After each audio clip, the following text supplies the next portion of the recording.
प्यारे बच्चों,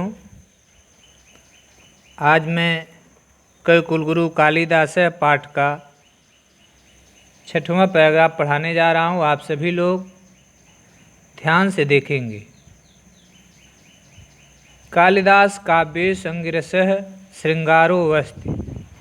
कालिदास के काव्यों में मुख्य रस श्रृंगार है। तस्य पुष्ट्यर्थम, उसके पुष्टि के लिए करुणाद अन्यो रसा अंगभूता, उसकी पुष्टि के लिए करुण आदि अन्य रसा दूसरे रस अंगभूता सहायक हैं। रसान रूपम क्वचित प्रकाश क्वचित माधुर्यम तस् काव्योत्कर्षे सहायम कुरुतः। रस के अनुरूप कहीं प्रसाद गुण, कहीं माधुर्य गुण उनके काव्य के उत्कर्ष की सहायता करते हैं। वैदर्भी रीति कालिदासस्य वागस्यम एव सर्वत्र अनुवर्तते। वैदर्भी रीत कालिदास की वाणी की सेविका की तरह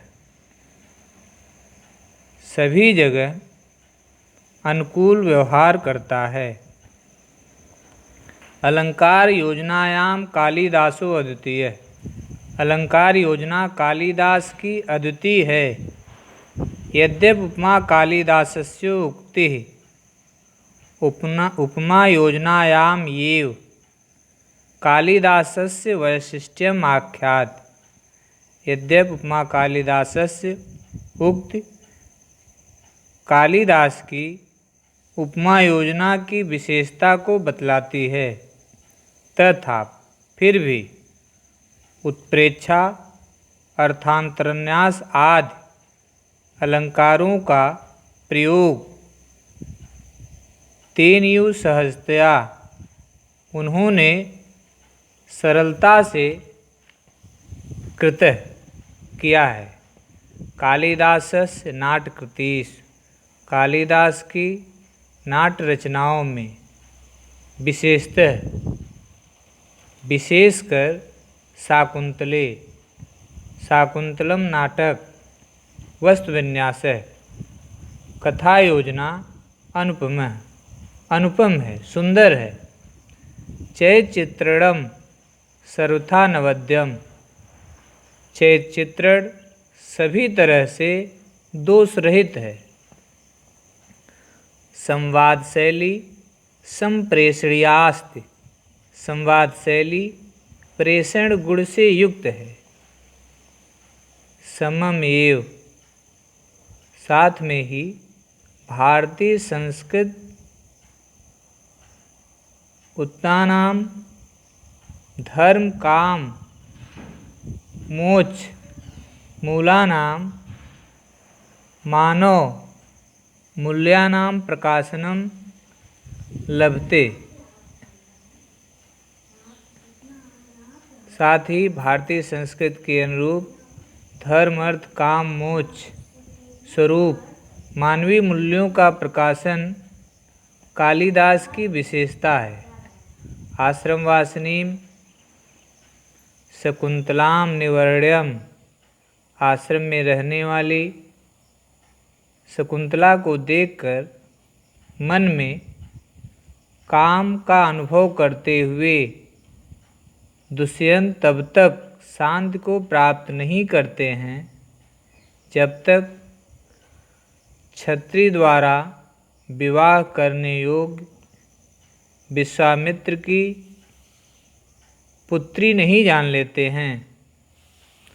कर्ण की आज्ञा के बिना गंधर्व विधिना कृतः, गंधर्व विधि से किए गए विवाह उभव उन दोनों को तावत प्रताड़यत, तब तक परेशान करती है, यावत जब तक एकतः शकुंतला मरीच आश्रमे तपश्चरणेन अवजनित कलुषम न क्षालयत। जब तक शकुंतला मरीच आश्रम में तप के द्वारा अपमानजनित पाप को न छालयत नहीं धो देती हैं। अपरतः दूसरी ओर दुष्यंत अंगुलीलाभेन लब्ध स्मृतः, अंगूठी के प्राप्त हो जाने पर, याद आ जाने पर, सनभृशम निश्चय ही पीड़मानः पीड़ित होते हुए, प्रायश्चित अग्नौ आत्मशुद्धिम न कुरुते, प्रायश्चित के रूप में अग्नि में आत्मशुद्धि नहीं कर लेते हैं। तदंतरम इसके पश्चात उन दोनों का दाम्पत्य प्रेम निष्कलुषम भवत पाप रहित होता है। पुत्रो लब्धौ च परिणमते और पुत्र प्राप्ति के रूप में बदल जाता है।